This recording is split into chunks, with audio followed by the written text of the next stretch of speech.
Lyndon Johnson, he can always raise an argument about law and order because he never talks about justice. But black people fall for that same argument, and they go around talking about lawbreakers. We did not make the laws in this country. We are neither morally nor legally confined to those laws. Those laws that keep them up keep us down. You got to begin to understand that.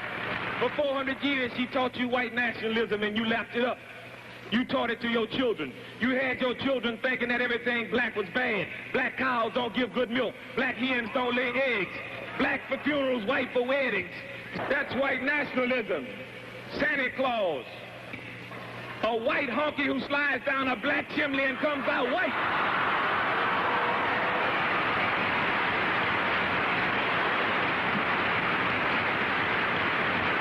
We tend to equate progress with concessions. We can no longer make that mistake.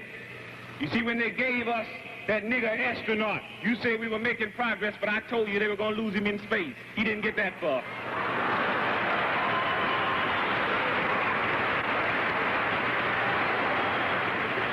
You put Adam Clayton Powell in office and you couldn't keep him. What you think they're going to do with Thurgood Marshall when they get tired of him? They gave you Walter Washington of Washington, D.C., and you said we were making progress. That's not progress. See, it's no in-between. You're either free or you're a slave. There's no such thing as second-class citizenship.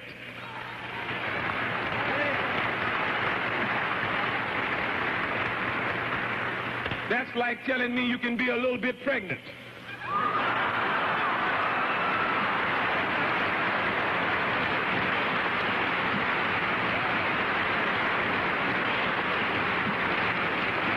Politics in this country that's relevant to black people today is the politics of revolution. None other. The only thing that's going to free Huey is gunpowder, black powder. When black people become serious about the revolutionary struggle that they are caught up in, whether they recognize it or not, when they begin to go down and knock off people who are oppressing them, and began to render these people impotent, that's when the revolutionary struggle unfolds. Not until we are fighting enemies of the people. They tell you your problem is unemployment. Well, I got a program that can employ every black person in this country overnight.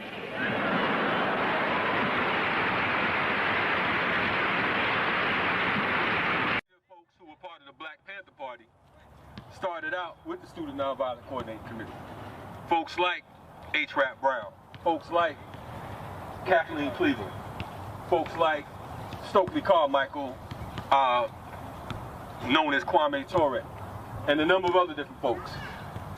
For those of you who are unaware, during the 60s, the hardest thing on the streets was a revolutionary.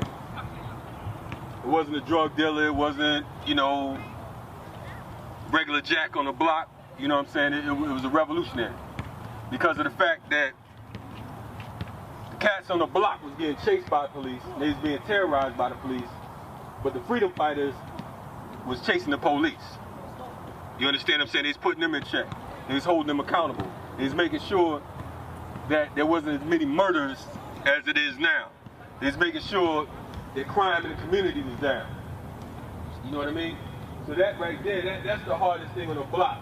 A lot of times, you know, we hear folks, we listen to people when we talk about freedom fighters and revolutionaries, so on and so forth, and people look at it like it's just, oh, these cats is conscious or whatever. Like we all walking around with jugs of water and staffs and everything talking about give thanks. You know what I'm saying? The hardest thing on the block, the most revolutionary thing on the block is a freedom fighter, somebody who's going to stand up against oppression, somebody who's going to stand up against the United States government, the government that oppresses you, the government that falsely accuses you, that locks you up, that beats you down, that terrorizes you, that shoots you in the back, shoots you in the front, on camera, off camera, behind the scenes, whatever. The ones that execute you without due cause, you know what I'm saying? That's who the freedom fighters fight. And anything outside of that, as they used to say in the commercials, is uncivilized. You know what I'm saying? Many of us, when you talk about freedom fighters, many of us come from the community. We come from the block. A lot of folks, you know, that don't know my past or whatever, they'll see me and they'll say, okay, well, you know, this cat right here, he always talking some righteous consciousness, whatever, so on and so forth, and they get it twisted. They get it twisted, they get it confused. They think that because of the fact that you're not running up on cats, they think that's soft. But to me, the softest thing in the world is when you're running up on oppressed people. When you're running up, robbing people who live in communities that you live in. When you disrespecting folks that live in the same type of conditions that you live in. To me, that's the most cowardly, lamest stuff that you can do. But when you stand up against the folks who put the drugs in the community, when you stand up against the folks who put the guns in the community, that's when you're really hard. When you ain't running from the police, when you're running at the police, that's what's happening. Imam Jamil Al-Amin, formerly H. Rap Brown, was and is one of those people. As H. Rap Brown, I was talking to a brother one time. I'm from Bridgeport, Connecticut. And for those of you that don't know anything about Connecticut, don't get oversized and think that, you know, it's just some old lames or some cats with some money, whatever. I'm 45 minutes away from Harlem. A lot of stuff that y'all did, we did it before you thought about doing it. We from the hood. I grew up in the projects. Is that to glorify it? No, I'm just letting you know because some people get it confused sometimes, right? But where I come from, I was talking to a brother one time and he said, hey man, I remember I was in the military and whenever H. Rap Brown would come within a 50-mile radius, they'll have us on the back of military Humvees and whatnot with 50mm, 50 caliber machine guns. Because of the fact they know when H. Rap Brown came through town, he was talking about burn, baby, burn. He was talking about burning it down and the people would respond accordingly. Because he had muscle in his voice, right? A lot of people talk about if they were around when El Hajj Malik Shabazz, when Malcolm X was around, they'd have been down with Malcolm. A lot of people talk about they was around when the Black Panther Party was around, they'd have been down with the Black Panther Party. But most of those people just talk because of the fact that it sounds good. Because of the fact that you really would have been down with that type of program, there's programs that exist right now that you get down with. Imam Jamil Al-Amin, formerly H. Rap Brown, to me, is the closest thing to Malcolm X alive today.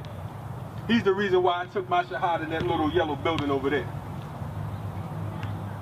And the government knows that because of the fact that they recognize that with a brother like that who has muscle in his voice, that has intelligence, and is able to get out there and does not fear anything or anyone but his creator, they recognize you got to snatch that cat up.